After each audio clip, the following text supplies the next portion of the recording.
Hello guys, আমি আবার চলে এসেছি তার পরবর্তী ভিডিওতে। তো গাইস, ফাইনালি আজ আমি সকাল সকাল উঠে চলে এসেছি আমি আমার নানির বাড়িতে। কারণ নানির বাড়িতে আমাদের ধান এসেছে।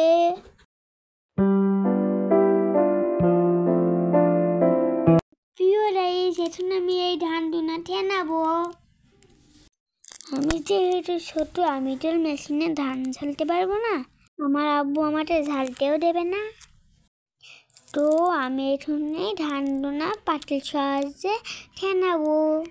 দাদির কাছ থেকে গল্প শুনেছি যে আমার দাদির আব্বু মানে আমার বলাব্বু আধেটোর জুড়ে পাটে ধান ঠেনাতো। তদন্ত সময় তো এত ডালি ধুলা ছিল না। সে কথা দাদির কাছ থেকে শুনে আমিও লেগে পড়লাম ধান টানানোর জন্য। তো প্রিয় গাইস, এরকমভাবে পাটে ধান টানাতে আমারও ভালোই লাগছে। তো গাইস, আপনারাও কমেন্ট বক্সে কমেন্ট করে জানিয়ে দেবেন যে আমার মতো এরকমভাবে কেটে পাটে ধান টেনিয়েছেন।